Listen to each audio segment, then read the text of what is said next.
Welcome back. Time now for the Word on Wall Street. Top investors watching your money. Joining me now is Citi's head of U.S. equity trading strategy, Stuart Kaiser. Also with us is Mark Tepper this morning. Stuart, thank you so much for joining the conversation. Great to be here. And of course, stocks have been rallying now for 2 weeks. Do you think the bottom is in? Yeah, we do think the bottom's in, and I think institutional investors are feeling really positive about things. You know, the tail risks in Iran have declined significantly. We've just started earnings season. Earnings season is off to a good start as well. It's sort of a lighter version of what happened last year, to be completely honest with you. You have a sort of political crisis. U.S. equity markets get cheaper. You see a path to resolution, and then you get a strong earnings season. And that's sort of what happened last year. It's not as extreme this year, but it does feel like we're following a very similar path. Well, I mean, when we were here talking about April 2nd, Liberation Day, and the market was down 1,000, 2,000 points, I was thinking this has got to be a buying opportunity. It's crazy. But when you look at the price of oil this morning in futures, we're off of the highs of the morning, but the Dow Industrials right now up 264 as oil prices are moving fractionally. The Dow's up 262. The Nasdaq's up 100. Oil, however, is lower by 1/3% at 89.29. VP J.D. Vance headed to Pakistan for a second round of talks between the U.S. and Iran ahead of the ceasefire expiring tomorrow. And President Trump told me on Sunday that the U.S. is dominating and that he believes the war is close to ending. He's expecting Iran to sign the agreement tonight, including terms that would prevent it from obtaining a nuclear weapon. But he also warned if a deal is not reached, the U.S. is prepared to finish the job by targeting critical infrastructure. If, in fact, hypothetically speaking, this is close to over, as the president told me, do you think we see a huge rally in stocks and a huge plummeting in the price of oil? I think you get oil significantly lower pretty quickly if the Strait reopens. And I think that, yes, that's very positive for U.S. equity markets. I also think then you're going to pivot back to domestic issues, and you're going to want to try to kind of stimulate that growth in the economy ahead of midterm elections. And I think investors are going to be very happy about that combination if it ultimately happens. Getting a deal signed today sounds like very, very optimistic, you know, just given the complexities. But I don't think the markets need it signed today. What they need to see is the risk declining and positive progress in that direction. You know, I don't think they need a signature ceremony this evening to get that to happen. And I think that's what the president has been suggesting. Here is the president with me on Wednesday on this program. Watch. You keep saying is this war over? I think it's close to over, yeah. I mean, I view it as very close to over. You know what? If I pulled up stakes right now, it would take them 20 years to rebuild that country. And we're not finished. We'll see what happens. I think they want to make a deal very badly. The other group that has been on the move, Mark, are the defense tech names, right? AeroVironment landed a $14.5 million contract with the U.S. Army for its Vapor drone system. This deal boosts its role in reconnaissance and surveillance. The Pentagon's ramping up investment in tactical drones and moving to mass-produce, lower-cost attack drones. We've been doing a deep dive on these drone companies, and we had AeroVironment CEO Wahid Nawabi with me here on this program on the company's drone production. Here's what he said. Watch. We saw swarms of cheap killer drones proving capable of overwhelming traditional air defense systems. Tell us about it. We're one of the very few companies in the world that produces these things in volume. We're talking about tens of thousands of them a year.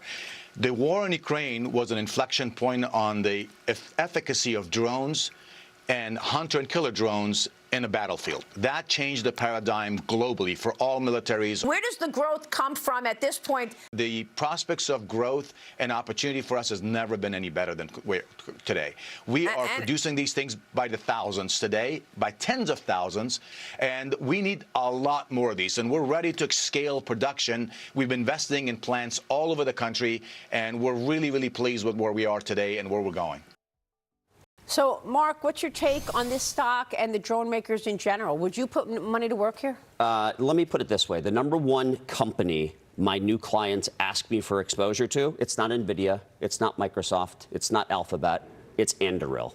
Privately held, right? Unfortunately, we have ways. Lucky's company. Yeah, unfortunately, we have ways to get them access to it. But there is so much investor appetite for defense tech.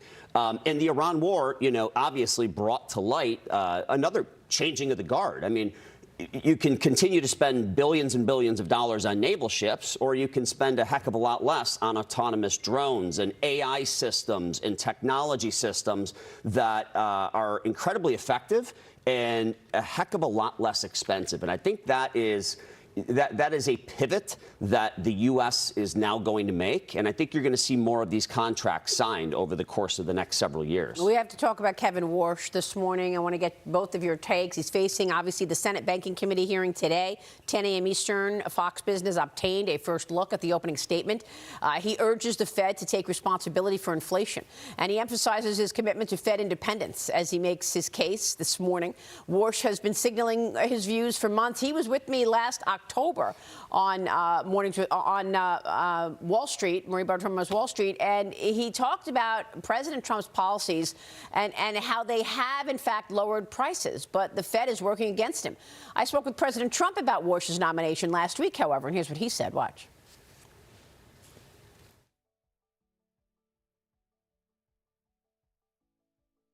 Do you think that Kevin Warsh is going to get confirmed next week? I think so. I hope so. Yeah, I hope so. But I mean, Tom Tillis is still blocking Yeah, it. but Tom Tillis is an American. He knows what to do. I think let's see what happens. Will you tell or at least advise Judge Janine to end that criminal probe into Jay Powell so that Tom Tillis... Well, it's really more than that. It's more than a criminal probe. It's a criminal probe, I guess, but it's also a probe on incompetence. How do you take a little building? I built a hotel for $201 million that's bigger than that building. What it really is incompetent. And we have to show the incompetence of that. And he headed the job. He was, this guy, Jerome. But you want Jay Powell out of the way. Isn't it the easiest way to get him out of the way to end the probe? Does that mean we stop a probe of a building that I would have done for $25 million that's going to cost maybe $4 billion? Don't you think we have to find out what happened there? So whether it's incompetence, corruption, or both, I think you have to find out.